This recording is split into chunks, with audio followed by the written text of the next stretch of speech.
Doctor Baba Saheb Ambedkar open university.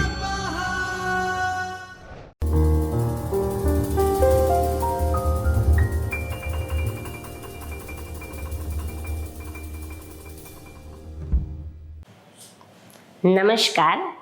Doctor Baba Saheb Ambedkar open યુનિવર્સિટીના ભાવનગર પ્રાદેશિક કેન્દ્ર ખાતેથી હું ડૉક્ટર દીપ્તિબા ગોહિલ, આસિસ્ટન્ટ પ્રોફેસર, આપ સૌનું હાર્દિક સ્વાગત કરું છું. વિદ્યાર્થી મિત્રો, આજે આપણે જાહેર વહીવટ વિષય અંતર્ગત FYBમાં પેપર નંબર 1 જેનું નામ છે જાહેર વહીવટના સિદ્ધાંતો, જે અંતર્ગત બ્લોક 2 જાહેર સંસ્થા ઉદાહરણો એકમ 10 માનવીય સંબંધોના અભિગમ વિશે આજે આપણે વિગતવાર સમજૂતી પ્રાપ્ત કરીશું.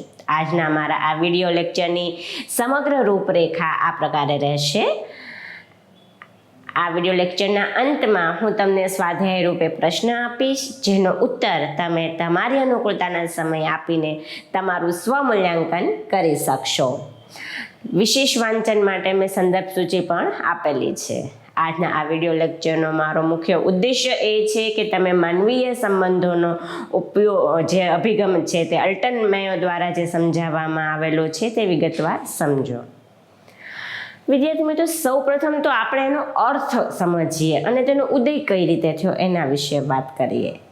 માનવ સંબંધોના ખ્યાલના અર્થથી આપણે સૌ પ્રથમ શરૂઆત કરીએ.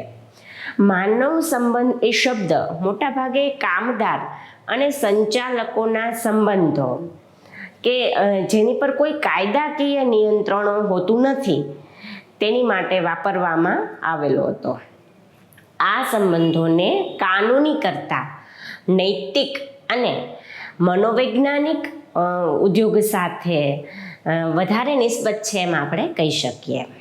આમ છતાં ઔદ્યોગિક સંબંધો જે અમુક ખ્યાલોને એ સ્વીકારે છે.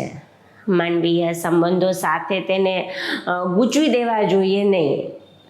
માનવીય સંબંધોના ખ્યાલને કારખાનામાં કામ કરતા કામદારોને કારખાનાની વિચારસરણી તરફ પૂર્વાભિમુખ કરવાની નક્કર પદ્ધતિ યોજના સાથે એને નિસ્બત છે.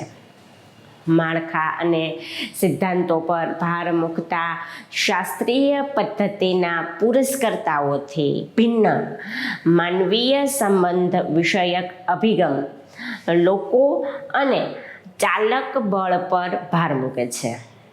સંગઠનના કામને સમજવા માટે તે માનવજાતના સ્વભાવના બહુમુખી આયામો અને તેના આંતર સંબંધોના પૃથક્કરણમાં માને છે.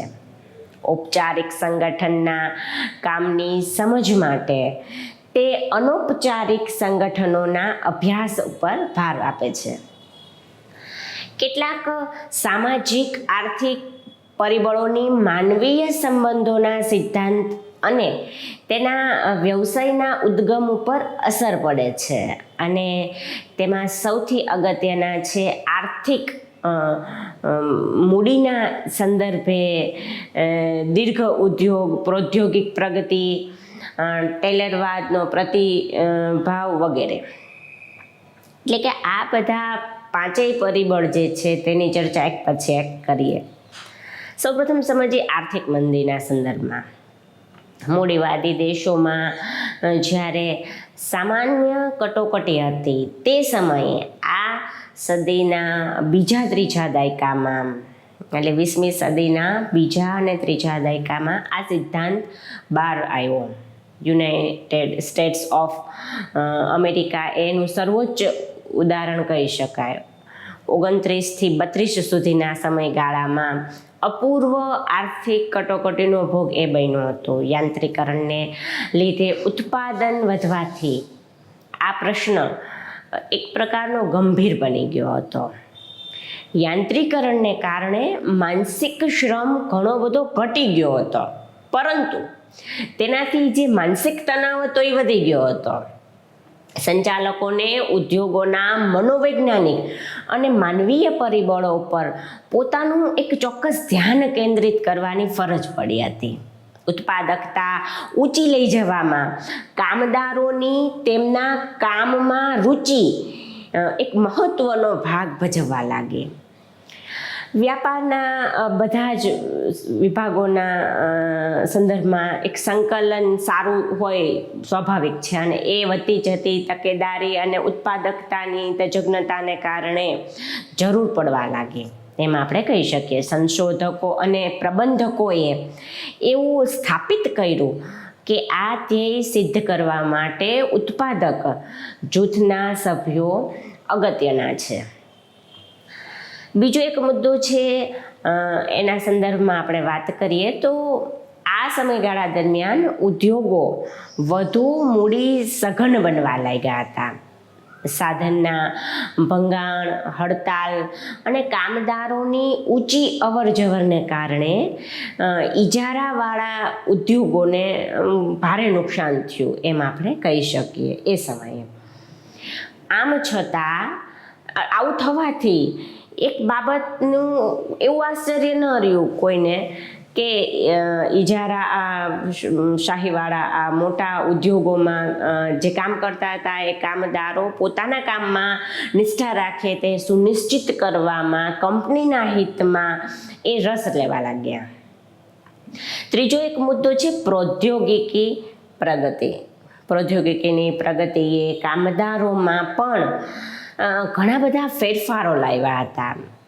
તેમના જેમ કઈ બાબતના, જોકે તેમના શિક્ષણ, તેમની વ્યાવસાયિક કુશળતાની ક્ષમતા સારા પ્રમાણમાં ઊંચી આવી હતી, અને પરિણામે કામદારોની વ્યક્તિગત તેમની મહત્વાકાંક્ષા પ્રબળ બની. સાંસ્કૃતિક મહત્વાકાંક્ષાઓમાં પણ એક પ્રકારનું આમૂલ પરિવર્તન આવ્યું. આમ કામદારો વધુને વધુ દ્રઢતાપૂર્વક માંગણી કરવા લાગ્યા, અને એ બાબત ઉપર એમણે ભાર મૂક્યો કે તેમની સાથે માનવીય રીતે વર્તવામાં આવે. આ બહુ અગત્યનો મુદ્દો છે. ચોથો મુદ્દો છે ટેલરવાદનો પ્રતિભાવ. માનવીય સંબંધ વિષયક અભિગમ એ ટેલરની એક તરફી પ્રતિભાવના એક ભાગ રૂપે હતો એમ કહી શકીએ. આપણને ખબર છે કે બીજા અને ત્રીજા દાયકામાં ટેલરવાદનું જે સામ્રાજ્ય હતું અને તેમાં ઉત્પાદકતાના સંગઠનમાં સુધારો કરીને ઉત્પાદકતાની કક્ષા જે હતી એ ઊંચી લઈ જવા માટે જે શોષણ થતું હતું અને એમાં જે ઉત્તેજન એને આપવામાં આવતું હતું, કામદારોની શારીરિક ક્ષમતાનો મહત્તમ ઉપયોગ કરવા માટે ઘડવામાં આવેલી પદ્ધતિ તરીકે તેની કેટલીક ટીકા પણ થઈ હતી, જેની આપણે ચર્ચા અગાઉના વિડીયો લેક્ચરમાં કરી. ટેલરે જાહેરમાં એવું કહ્યું હતું કે દરેક ઉદ્યોગો તેના માલિકોને નફો કરાવવા માટે અસ્તિત્વ ધરાવે છે. તે કામદારની વિશિષ્ટ યાંત્રિક સંચાલનનું આંધળું અનુકરણ કે અનુવાદન કરે છે અને એક ઉપાંગ તરીકે તેને એ ઓળખાવે છે. ટેલરની જે પદ્ધતિ હતી તેને કારણે કામદારોએ ઉત્પાદકતામાં વધારો થયો હોવા છતાં આ પદ્ધતિ મૃતઃપાય બની ગઈ. ત્રીજા દાયકામાં ચારેય બાજુ કામદારોમાં ઉદાસીનતા વ્યાપી ગઈ. એક પ્રકારનો તણાવ ઊભો થયો, ચીડિયાપણું ઊભું થયું, કામમાં તેમની રુચિનો અભાવ દર્શાયો, અને આ પ્રકારના ફેલાવાથી આવા વલણને કારણે સંચાલકો જે હતા એ સંચાલકોમાં એક પ્રકારનો અસંતોષ ઊભો થયો, કારણ કે તેમનાથી કામદારની જે ઉત્પાદકતા હતી એ ઘટી હતી, નીચી આવી હતી. કામદારોની કામ સ્થળ ઉપર હાજરી અને તેમની અવરજવર એ પ્રમાણમાં નહિવત થયું, ઘટી ગયું. આ પરિસ્થિતિને પરિણામે એક બાજુ કામદારો અને બીજી તરફ માલિકો કે સંચાલકો અને એમની વચ્ચેના જે સંબંધો હતા એ દિવસે ને દિવસે કથળવા લાગ્યા. પાંચમો મુદ્દો છે વર્ગ વિગ્રહ. વર્ગ વિગ્રહ આ જે છે એ વધુ તીવ્ર બન્યો અને તેના કારણે મજૂર સંઘોની દ્રઢ ચળવળ શરૂ થઈ, જેનાથી યુનાઇટેડ સ્ટેટ્સમાં માનવીય સંબંધ વિષયક આ અભિગમનો એક ફેલાવો થયો, એક પ્રચાર પ્રસાર શરૂ થયો. કેટલાક વિવેચકોએ તો કહ્યું કે મજદૂર ચળવળનો ફેલાવો અને મજૂર સંઘોના ફેલાવાથી ઇજારાશાહીઓના હિત ઘણા બહાર આવી શકે છે. આંતરરાષ્ટ્રીય સંદર્ભમાં વર્ગ જૂથોના સહસંબંધના અનુસંધાનમાં માનવીય સંબંધ વિષયક અભિગમના ઉદ્ગમ અને વિકાસને જોવા જોઈએ. અહીં સોવિયત યુનિયનની ઓક્ટોબર ક્રાંતિની જે વિશ્વ ઉપર અસર થઈ હતી, જબરજસ્ત અસર થઈ, તેનો ઉલ્લેખ કરવો પડે. મૂડીવાદોએ પોતાનું વર્ચસ્વ જાળવી રાખવા માટે સમાજવાદના કેટલાક પડકારો અને એના ઉત્તરો આપવા તેમના પોતાનો માપદંડ શોધવો વધુને વધુ એમને મહત્વપૂર્ણ લાગ્યો. વિદ્યાર્થી મિત્રો, હવે આપણે વાત કરીએ માયોના શરૂઆતના પ્રયોગો વિશે. બીજા દાયકાના અંતમાં અને ત્રીજા દાયકાની શરૂઆતમાં આલ્ટન માયોના આ અમેરિકન સમાજશાસ્ત્રીએ માનવીય સંબંધ વિષયક પદ્ધતિના સિદ્ધાંતો ઘડી કાઢ્યા હતા. ઔદ્યોગિક સમાજશાસ્ત્ર અને પ્રૌદ્યોગિક મનોવિજ્ઞાનના અભ્યાસો એટલા ગહન હતા કે સંગઠનના માનવીય સંબંધ વિષયક અભિગમના પ્રણેતા તરીકે તેમને ગણવામાં આવે છે. માયોએ કામદારોના વર્તન અને તેની ઉત્પાદન ક્ષમતા પર ધ્યાન કેન્દ્રિત કર્યું. તેના આ અભિગમને નિદાન પદ્ધતિ તરીકે પણ ઓળખાવી. તેણે તેના સંશોધનના આધારે કેટલાક લેખ અને કેટલાક પુસ્તકો પણ એના સંદર્ભે પ્રકાશિત કર્યા હતા. જેમાં સૌપ્રથમ આપણે એની જે પ્રથમ તપાસ આપણે અગાઉ ચર્ચા કરી તે મુજબ માયોનું સંશોધન ચાલુ હતું તે સમયે અમેરિકાના ઉદ્યોગો કટોકટીમાંથી પસાર થઈ રહ્યા હતા અને તેમના સમકાલીનોની જેમ માયોએ કારખાનાના ઔદ્યોગિક મજૂરોના ખાસ તેના અકસ્માતો, ઉત્પાદકતાની ક્ષમતા, આરામનો સમય, કામની પરિસ્થિતિઓ વગેરે પર ધ્યાન કેન્દ્રિત કર્યું. તેણે તેનો પ્રથમ પ્રયોગ 1923માં ફિલાડેલ્ફિયા નજીકની કાપડ મિલમાં કર્યો. એ સમયે પ્રવર્તતા સંજોગોમાં મિલ તેના કામદારોને બધી જ સુવિધાઓ પૂરી પાડતી હતી, સુસંગઠિત હતી અને એક આદર્શ સંગઠન એ સમયે ગણાતું હતું. તે કંપનીના જે પ્રમુખ હતા એ અમેરિકન લશ્કર કર્નલ હતા અને તેણે કર્મચારીઓ તરફથી ખાસું એવું માન મળતું હતું, કારણ કે તેમાંના કેટલાક ફ્રાન્સમાં પ્રથમ વિશ્વયુદ્ધ વખતે તેના તાબામાં હતા. સંચાલન તંત્ર વિકાસશીલ અને માનવીય હતું, પરંતુ એ જ સમયે મિલના એક ખાસ વિભાગમાં તેમને ગંભીર સમસ્યાનો સામનો કરવો પડ્યો. બધી જ શાખાઓમાં કર્મચારીઓનું ટર્નઓવર આવજા વર્ષે 5% અંદાજવામાં આવતું હતું. વિદ્યાર્થી મિત્રો, હવે આપણે વાત કરીએ હોથ્રોન અભ્યાસ. આલ્ટન માયોએ હાથ ધરેલ પ્રયોગોના બીજા તબક્કા ઉપર આપણે જઈએ હવે. અને એ સમયે 25,000 કામદારવાળી વેસ્ટર્ન ઇલેક્ટ્રિક કંપનીનો હોથ્રોન પ્લાન્ટ સઘન સંશોધન પ્રવૃત્તિનું કેન્દ્ર બન્યું હતું. એ સમયે 1924થી શરૂ કરીને વિવિધ સ્થળોએ તે હાથ ધરવામાં આવ્યો હતો. અને એ સમયે એવું લાગતું હતું કે શારીરિક કામ વાતાવરણ તથા એક તરફ કામદારોનું કલ્યાણ અને બીજી તરફ કામદારોની ઉત્પાદકતા વચ્ચે કાર્યકારણનો સીધો સંબંધ હતો અને તેથી સંચાલન તંત્રએ એવું માન્યું કે હવાની અવર જવર, તાપમાન, પ્રકાશ અને કામની અન્ય ભૌતિક સુવિધાઓ તથા પ્રોત્સાહક વેતન આપવાથી કામદારોની જે કાર્યક્ષમતા છે એ વધે છે, એમની ઉત્પાદકતા વધે છે. અને નેશનલ રિસર્ચ કાઉન્સિલે એક રોશની અને કામદારોની કાર્યક્ષમતા વચ્ચેનો ચોક્કસ પ્રકારનો એક સંબંધ છે એવું શોધી કાઢવાનું એક નક્કી કર્યું. આ સંશોધન 1924માં શરૂ થયું હતું.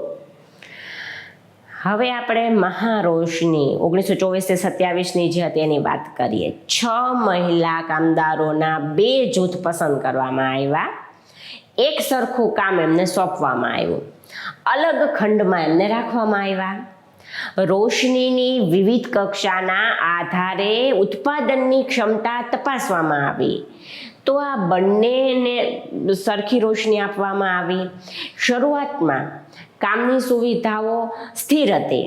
ત્યારબાદ ધીમે ધીમે કામની સુવિધાઓમાં તેની ઉત્પાદકતામાં ફેરફારની અસર તપાસવા માટે ફેરફાર કરવામાં આવ્યો. આ સંશોધને એવું સ્થાપિત કર્યું કે રોશનીની કક્ષા અવગણીને નિયંત્રિત અને પ્રાયોગિક બંને જૂથનું ઉત્પાદન વધ્યું હતું. તેના પરિણામે રોશનીની પદ્ધતિ છોડી દીધી હતી.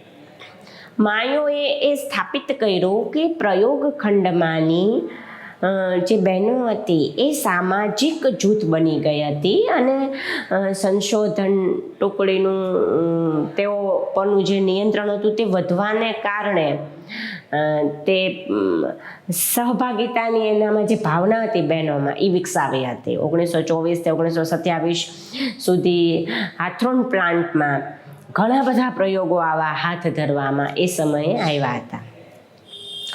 માયોએ એ પણ નોંધ્યું કે કામદારોએ તેમની જરૂરિયાતની એક ખુલ્લાપણે માંગણી કરવી જોઈએ કે મારી જરૂરિયાત આ છે. કંપનીના અધિકારીઓથી એણે ગભરાવું નહીં જોઈએ.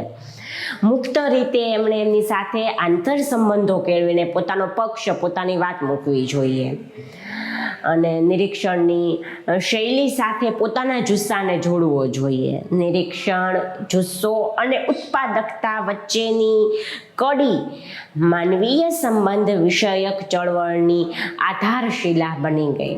પ્રયોગોના આ માળખાને મહારોશની તરીકે ઓળખવામાં આવ્યું કારણ કે તેણે ઔદ્યોગિક સંબંધોના નવા ક્ષેત્ર પર એક પ્રકાશ ફેંક્યો હતો. પછીનો એક મુદ્દો છે માનવીય વલણો અને તેના સંદર્ભે 1928માં હાર્વર્ડની અભ્યાસ ટુકડીએ એ જ પ્લાન્ટમાં માનવીય વલણ અને ધારણાનો ઊંડો અભ્યાસ હાથ ધર્યો હતો. કામદારોને સંચાલન તંત્રના કાર્યક્રમો અને નીતિઓ અંગેના ગમા અણગમા, કામની સુવિધાઓ, સંચાલન તંત્રનું વર્તન વગેરે વિશે મુક્તપણે રજૂ કરવાનું કહેવામાં આવ્યું. શરૂઆતમાં કેટલીક તકલીફો પડી પણ ત્યારબાદ એ બાબતો એક ખ્યાલ આવ્યો કે કોઈ સુધારા દાખલ ન કર્યા હોય આમ છતાં કામદારોના માનસિક વલણોમાં ફેરફાર થયો હતો. હવે તમને એમ થાય કે ફેરફાર કેમ થયો? એટલે એવું લાગતું હતું કે કામદારો સંચાલન તંત્રમાં સહભાગી થતા હતા અને તેમના મનમાં જે ઘૂંઘવાયેલું હતું એ બહાર કાઢવાની એમને તક મળી હતી. એની તક મળતા વાતાવરણમાં મૂર્ત ફેરફાર કર્યો ન હોવા છતાં તેઓને ખૂબ રાહત અનુભવી એ લોકોએ. જ્યારે માહિતીનું પૃથ્થકરણ કરવામાં આવ્યું ત્યારે એવું જણાયું કે ફરિયાદોના પ્રકાર અને હકીકત વચ્ચે કોઈ સહસંબંધ ન હતો. સંશોધકોને ખ્યાલ આવ્યો કે બે પ્રકારની ફરિયાદો હતી. તે મૂર્ત બાબતો અંગેની અને બીજી માનસિક ફરિયાદો હતી. આ ટીમને એવું લાગ્યું કે કામદારોના મનમાં જે પ્રશ્નો ઘોળાતા છે, તેમની જે વ્યક્તિગત સમસ્યાઓ છે અને એના જે વિચારો છે એની અસર તેમની કામગીરી ઉપર, ઉદ્યોગોમાં તેમના પરફોર્મન્સ ઉપર પડતી હતી. આ અભ્યાસે 3 પરિબળો શોધી કાઢ્યા. નંબર 1, કામદારો પાસેથી કંપનીની સમસ્યાઓ અંગેની માહિતી મેળવવાની પદ્ધતિને કામદારોએ વખાણી. તેઓ વિચારતા હતા કે તેમની પાસે આપવા માટે અમૂલ્ય સલાહ હતી અને તેમને મુક્ત રીતે કહેવાની છૂટ આપવાથી તેઓ ખુશ હતા, રાજી હતા. નંબર 2, નિરીક્ષકોમાં પણ ફેરફાર હતો, કારણ કે સંશોધન ટુકડીએ તેમના કામને ધ્યાનપૂર્વક નિહાળ્યું હતું, એનું અવલોકન કર્યું હતું, તેનું નિરીક્ષણ કર્યું હતું અને તેમની હાથ નીચેનાને છૂટથી વાત કરવાની એક તક આપવામાં આવી હતી, પરવાનગી આપવામાં આવી હતી. નંબર 3, સંશોધન ટુકડીએ એ પણ ખ્યાલ આવ્યો કે તેમના સાથીદારો સાથે કામ પાર પાડવાની અને સમજવાની નવી કુશળતા તેમણે પ્રાપ્ત કરી હતી. તો આ 3 મુદ્દા અગત્યના હતા. હવે આપણે વાત કરીએ સામાજિક સંગઠન વિશે. 1931-32માં માયો અને તેની ટીમે વેસ્ટર્ન ઇલેક્ટ્રિક કંપનીમાં આખરી તબક્કાનું સંશોધન કામ હાથ ધર્યું. કુદરતી વાતાવરણમાં કામદારોના જૂથની કામની નિહાળવા માટે મુખ્યત્વે આ અભ્યાસ હાથ ધરવામાં આવ્યો હતો. ઔપચારિક પદ્ધતિઓને દૂર કરવામાં આવી હતી અને અવલોકન પદ્ધતિ બાદ જૂથ વર્તનનું પૃથક્કરણ કરવામાં આવ્યું. જેમના કામ આંતરિક રીતે સંકળાયેલા હતા તેવા કામદારોના 3 જૂથની અભ્યાસ માટે પસંદગી કરવામાં આવી હતી. તેમનું કામ વીજળીના તાર ફિટ કરવાનું, વાયરિંગ પૂરી પાડવાનું હતું.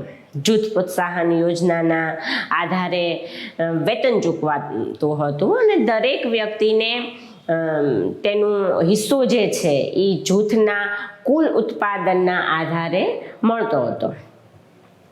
કામદારો પાસે ઉત્પાદનનું એક નિશ્ચિત ધોરણ હતું જે સંચાલન તંત્રએ નક્કી કરેલ લક્ષ્યાંકો કરતાં ઓછું હતું.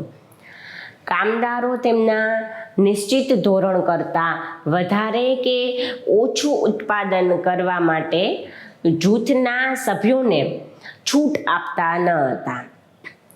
તેઓ વધારે ઉત્પાદન કરી શકે તેમ હોવા છતાં ઉત્પાદનનો જે દર હતો તે એકરૂપ રાખવા માટે તેઓ ઉત્પાદન નીચું રાખતા હતા. તેમના સામાજિક માળખા સાથે સુપેરે જોડાયેલા હતા અને તેમના જૂથના ભૂલ કરનાર સભ્યોને સુધારવા માટે તેઓ ઔપચારિક દબાણનો ઉપયોગ પણ કરતા હતા.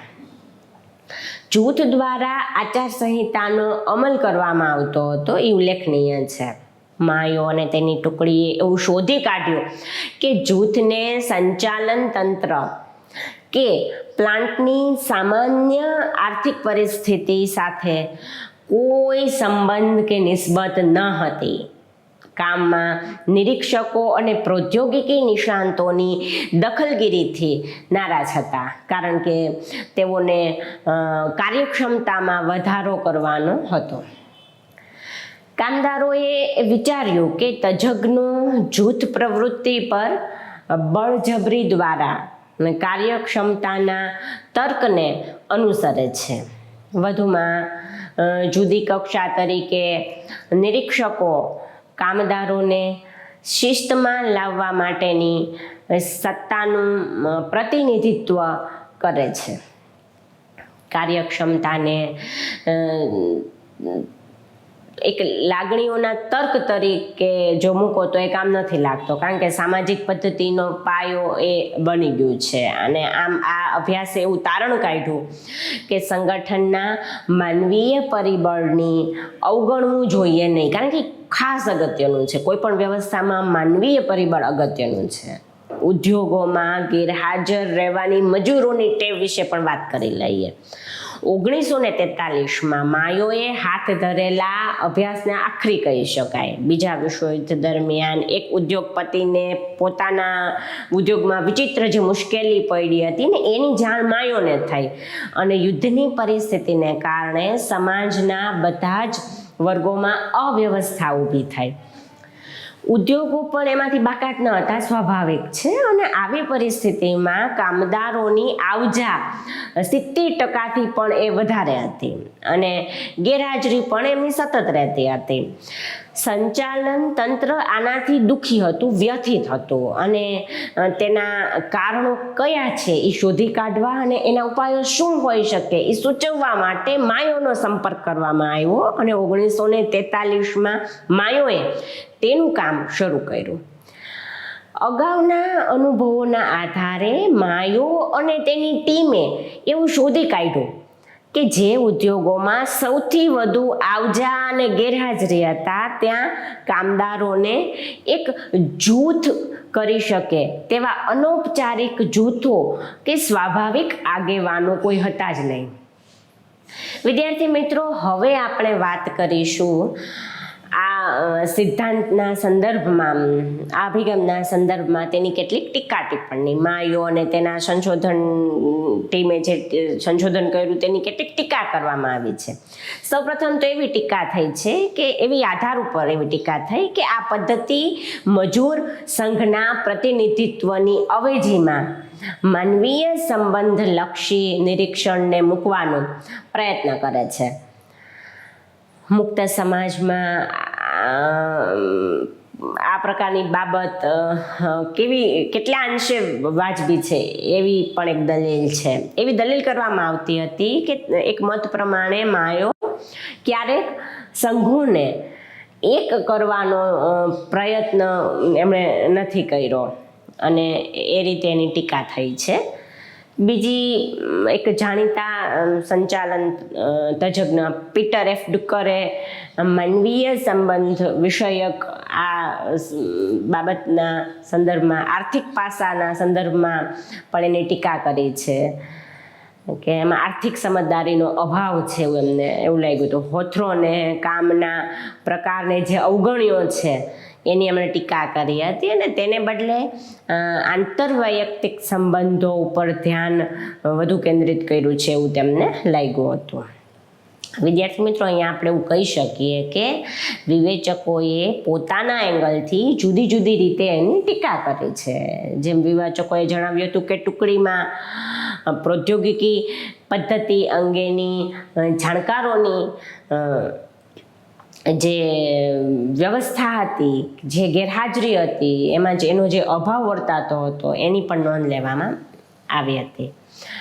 તો આજના વિડીયો લેક્ચરના સારાંશમાં આપણે એમ કહી શકીએ કે વહીવટી સંગઠન અંગેનું જે માયોનું પ્રદાન છે એ આધુનિક સમયમાં એક મોટી શોધ છે. પ્રથમવાર તેણે પ્રૌદ્યોગિક મજૂરોનો પ્રશ્ન વૈજ્ઞાનિક સંચાલનના અભિગમથી જુદા જ દ્રષ્ટિકોણથી સમજવાનો એણે પ્રયત્ન કર્યો.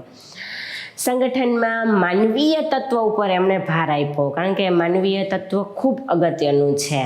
કામદારો અને સંચાલકો મજૂરોની સ્થિરતા અને નિરીક્ષણને અસરકારક રીતે તપાસ્યા હતા એણે. હોથરોન પ્લાન્ટ અને અન્ય સ્થળોએ તેના સહકાર્યકરોએ હાથ ધરેલ વિગતવાર પૃથક્કરણ કર્યા હોવા છતાં વિવિધ તબક્કે આ બધા પ્રયોગો પાછળ તેની પ્રેરણા મુખ્ય હતી એમ આપણે કહી શકીએ. તો તો હવે આપણે આ વિડીયો લેક્ચરના અંત તરફ જઈએ છીએ ત્યારે સ્વાધ્યાય રૂપે એક પ્રશ્ન નોંધી રાખો. હવે તમને અહીંયા પ્રશ્ન એવો થાય કે આ પ્રશ્નનો ઉત્તર મારે કઈ રીતે લખવો, તો આ વિડીયો લેક્ચરના આધારે, આપણા સ્ટડી મટીરિયલના આધારે તમે આ સ્વાધ્યાયનો ઉત્તર આપીને તમારું સ્વમૂલ્યાંકન કરી શકશો. પ્રશ્ન છે, માનવીય સંબંધોનો અભિગમ વિગતવાર સમજાવો. વિદ્યાર્થી મિત્રો, અહીંયા આગળ આપણે વિરામ આપીએ. આપ સૌએ મને શાંતિથી માણીએ બદલ આપ સૌનો ખૂબ ખૂબ આભાર. વિશેષ વાંચન માટે મેં સંદર્ભ સૂચિ પણ આપેલી છે, જેનો ઉપયોગ તમે કરશો. ફરી મળીશું કોઈ નવા જ ટોપિકની ચર્ચા સાથે. ત્યાં સુધી આપ સૌને તંદુરસ્ત સ્વાસ્થ્યની શુભકામનાઓ. ધન્યવાદ. स्वाध्यायः परमं तप